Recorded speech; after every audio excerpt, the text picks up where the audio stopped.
Hello mga ka-update! Welcome ulit sa ating vlog at napaka-importante ng pag-uusapan natin ngayon dahil kung ikaw ay may mali sa pangalan mo, birthday o ibang detalye sa iyong PSA birth certificate, marriage contract or death certificate ng inyong kamag-anak, don't worry! Dahil mas mabilis at mas convenient na ang proseso ngayon. Una, let's talk about the legal basis para alam mo at alam natin na ito ay official at sakop talaga ng batas. Dalawang importanteng Republic Acts ang gumagabay dito. Una, ito ay ang Republic Act number 9048. Ito ang batas na nagbibigay ng kapangyarihan sa ating local civil registrar na magtama ng mga simpleng pagkakamali o tinatawag nilang clerical o typographical errors.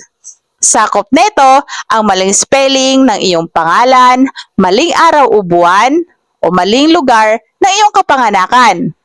Dahil bago ang batas na ito, kailangan mo pang dumaan sa korte.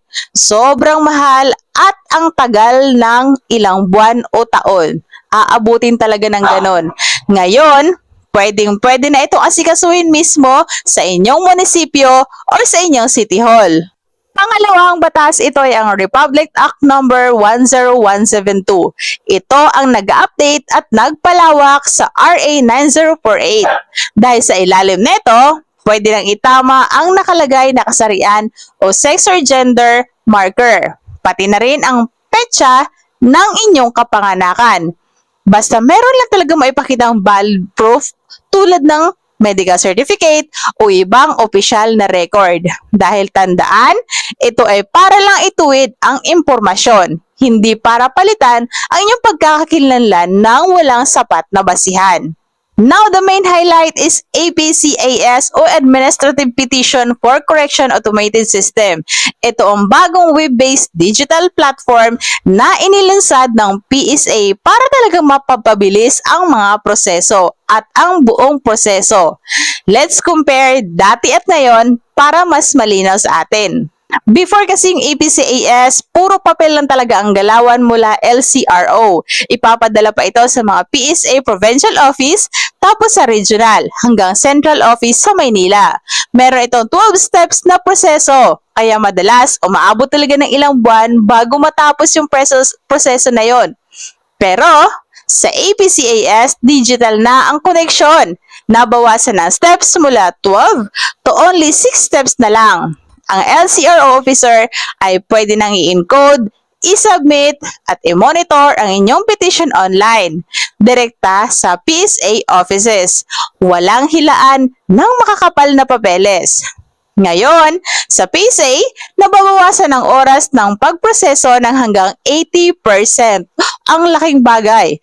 Yung dating inaabot ng buwan, pwede nang matapos sa loob lamang ng ilang linggo. Ngayon, ano nga ba talaga ang mga dokumento at pagbabago ang sakop nito? Sakop nito ang birth certificate, marriage contract, o death certificate. Next is ang correction of spelling of errors. Next is wrong date or place of birth. Next is wrong date or place of birth. Next is correction of sex or gender with medical proof. Next is yung legal change of first name. Even though the system is digital, simple pa rin ang dapat mong gawin. Pumunta sa LCRO kung saan original na narehistro ang iyong mga dokumento. Ipakita ang kopyang may mali at alamin ang eksaktong requirements. Kapag kumpleto na, ipapasa ito at ilalagay ng opisyal sa APCAS system. Mula doon, pwede mo nang i-check ang status anumang oras hanggang ma-approve at ma-update ang inyong record. Kaya naman ano pang iniintay mo? Simulan mo ng pag-ayos ng iyong mga problema sa inyong PSA. At kung sa tingin mo ay nakatulong ang video na ito, huwag kalimutang i-share sa mga kamag-anak, kaibigan, kung sa tingin mo kailangan nila ang ganitong klaseng impormasyon.